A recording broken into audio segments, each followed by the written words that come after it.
So you've come up with your business idea. Congratulations. Crossing that hurdle must have been so tiring. And now it's time to rest, right? No. Finding the right business idea is your first step to starting your business.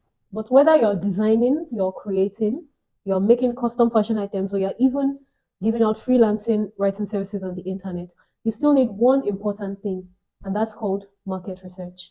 In this video, we'll be discussing the whats and the whys, what you need to look for when carrying out market research, the methods and processes of carrying out market research.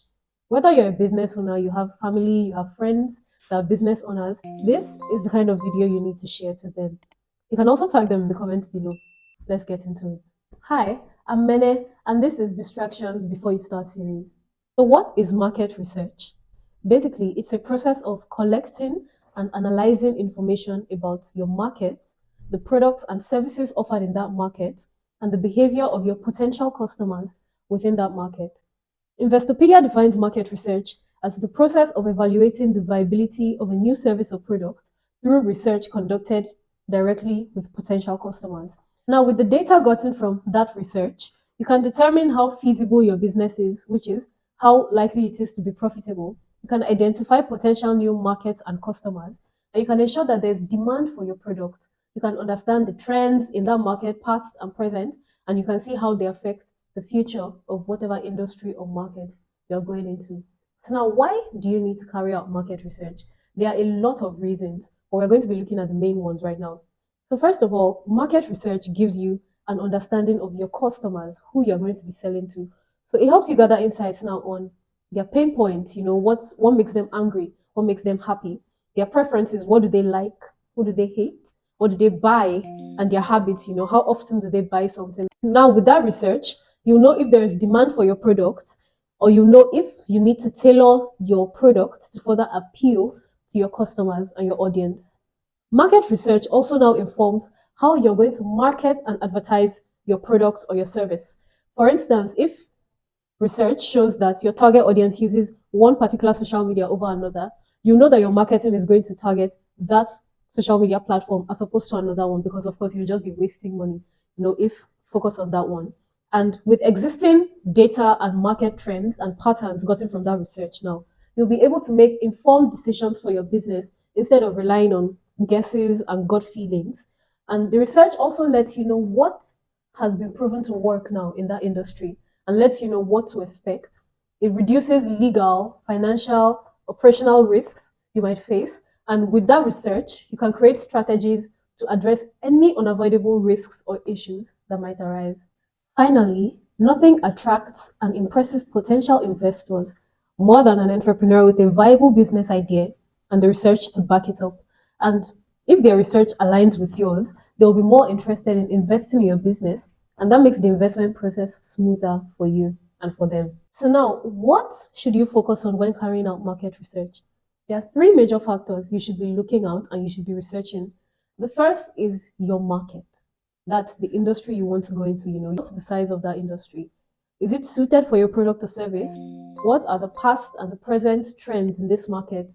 Trends could be now from consumers, they could be seasonal trends, they could be technological trends, like how AI is a current trend in almost every industry. They could be demographic trends, how that industry reacts to different locations. It could be social media trends, it could be economic, it could be competitive, it could be environmental, but you have to look at those trends. How do they affect your market? How often do they come up? And how do the market dynamics work within that specific market? You also have to look at your target audience. Who are the people that will be using your product?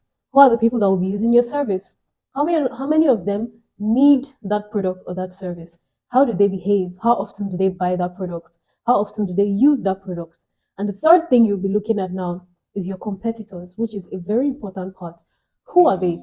What do they do? What works for them? How do they brand or sell their products? Who is their target audience? How do they react to trends in the market? Those are three major areas you should focus on when carrying out market research. But you should also take note of the following. You have to look at market dynamics. How do the forces within your market affect pricing, supply, and demand in your industry? So there are two major methods of carrying out your market research. You can do it yourself, or you can hire a third party to do that, which is one of the things we offer here at Biztraction. But no matter who is doing it, there are two methods you use when you're carrying out your research. There's the primary and there's the secondary. Now, primary market research involves getting data straight from the source, your target audience. This means that you carry out the research yourself or by employing a third party, like mentioned before. But whatever you do, you are getting the research straight from your audience without any other third party involved. So the way you can do this now is you can send out surveys, or you can put together a focus group, or you can observe your consumers. You can observe them physically, go to a market, ask them questions, talk to them, have one-on-one interviews to directly understand your target market. And what this does is it gives you first-hand insights into your customer behavior. So you know directly from the customer what they want, what they need, and how likely they are to buy that product. And now we come to the secondary market research.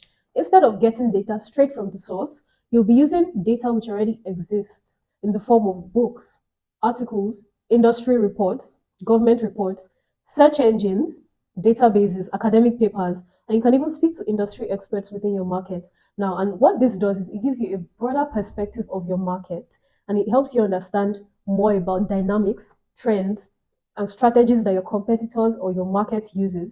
However, you need to remember that these documents or these articles were not created with your business in mind.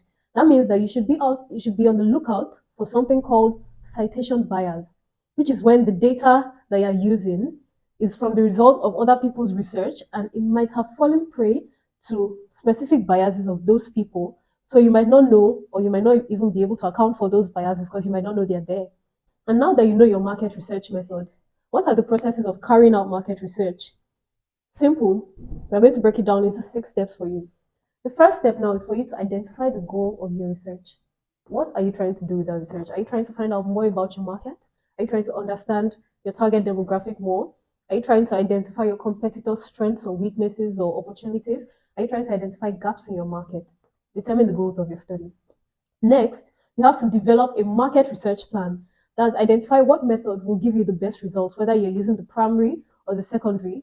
Identify who will be involved in the market research, whether yourself, whether you hire a third party. The next step now is data collection. You go out into the market or you go online and you find the data that you need to gather the research.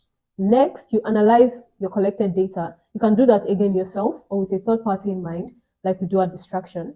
Next, you present the data in respect to your business. What does this data tell you? Does it tell you that customers are more likely to purchase your product or your service at a particular time of the year or at a particular time of day?